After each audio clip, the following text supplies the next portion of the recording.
16 नवंबर 1966 को West Virginia के एक लोकल अखबार में एक ऐसी खबर आई जिसने यहाँ के एक शहर पॉइंट प्लेजेंट के स्थानीय लोगों को बुरी तरह से आतंकित कर दिया। दरअसल इस खबर के अनुसार पॉइंट प्लेजेंट शहर के ही कुछ निवासियों ने एक ऐसा अलौकिक 7 फुट लंबा पंखों वाला प्रेत देखने का दावा किया जो कि दिखने में एक इंसान और एक पक्षी का मिला जुला रूप लगता है। इस अलौकिक प्राणी को आगे चलकर मॉथमैन के नाम से जाना गया। मॉथमैन को पहली बार इस अखबार में आए आर्टिकल से कुछ दिन पहले ही 5 कब्र खोदने वाले मजदूरों द्वारा देखा गया था। इन मजदूरों के अनुसार एक इंसान जैसा दानव उनके ऊपर से उड़ रहा था जिसके विशालकाय पंख थे और ये एक चील के जैसी आवाजें निकाल रहा था। इस घटना के कुछ ही दिनों बाद 2 युवा जोड़ों ने पुलिस के पास रिपोर्ट दर्ज करवाई कि रात के समय कार में सफर करने के दौरान उन्होंने अपनी कार के आगे अचानक एक इंसान जैसा बेहद बड़ा सफेद पंखों वाला प्राणी देखा है जिसकी आंखें लाल हेडलाइट की तरह चमक रही थी। जब उन्होंने अपनी कार को पीछे दौड़ाकर इस प्राणी से बचकर निकलने की कोशिश की तब भी वो उड़ते हुए उनकी कार का काफी दूरी तक पीछा करता रहा। मॉथमैन के साथ इंसानों की इस मुठभेड़ के बाद अगले 1 साल तक पॉइंट प्लेजेंट शहर के अनेकों लोगों ने इस अजीब प्राणी को देखने का दावा किया। हर एक दावे के साथ इस रहस्यमयी प्राणी का रहस्य और भी ज्यादा गहराता जा रहा था। इसको लेकर आर्थर जॉन एकील ने अपने एक इंटरव्यू में बताया कि सन 1966 के दौरान पूरे शहर के लोगों सहित उन्होंने खुद मॉथमैन नामक एक बेहद डरावने दौर का सामना किया है।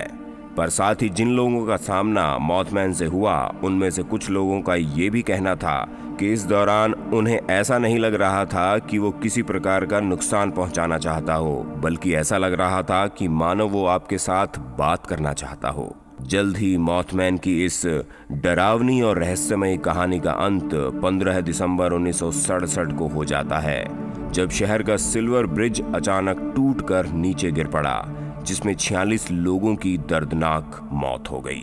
ये अमेरिकन इतिहास में किसी पुल दुर्घटना में मारे गए लोगों की सबसे ज्यादा संख्या थी। इस दुर्घटना से पूर्व कुछ लोगों ने मॉथमैन को पुल के ऊपर देखने का दावा किया और आश्चर्य की बात थी कि इस दुर्घटना के बाद मॉथमैन को फिर कभी नहीं देखा गया। 13 महीने की जिस अवधि में मॉथमैन का आतंक रहा इसमें पॉइंट प्लेजेंट शहर के तकरीबन 200 लोगों ने अजीबोगरीब घटनाओं का सामना किया। वैसे आर्थर जॉन एकील जैसे कुछ लोगों को यकीन है कि यह अजीब प्राणी एक परग्रही था क्योंकि इस दौर में अमेरिका के कई हिस्सों में यूएफओस और एलियंस की गतिविधियां अपने चरम पर थी। मॉथमैन को लेकर जीव वैज्ञानिकों का कहना है कि ये किसी प्रकार का दानव न होकर एक हेरन नामक विलुप्त प्रजाति का पक्षी रहा होगा जिसके तकरीबन 7 फीट लंबे पंख और आंखों के आसपास लाल रंग होता है। इसके अलावा मॉथमैन से जुड़ी कुछ पेचीदा घटनाएं मॉथमैन के जन्म स्थल के बारे में भी इशारा करती हैं। कुछ गवाहों के अनुसार मॉथमैन को कई दफा वर्ल्ड वॉर 2 के म्यूनिशन प्लांट के आसपास देखा गया था जहां वर्ल्ड वॉर 2 के दौरान सेना के कई गुप्त शोध किए जा रहे थे। वर्ल्ड वॉर 2 से पहले इस जगह को एक पक्षी अभयारण्य के रूप में काम में लिया गया था जिसके चलते कुछ शोधकर्ताओं ने कहा कि मॉथमैन एक म्यूटेशन का शिकार पक्षी है जो कि इस जगह पर मौजूद रेडिएशन और केमिकल से संक्रमित होकर ऐसा बन गया। दोस्तों, मॉथमैन क्या था ये तो साफ तौर पर नहीं कहा जा सकता, लेकिन आज पॉइंट प्लेजेंट शहर की संस्कृति, जॉन एकील द्वारा लिखी गई कई किताबें और सन 2002 में रिलीज हुई फिल्म द मॉथमैन प्रोफेसिस के रूप में मॉथमैन शायद आज भी जिंदा है।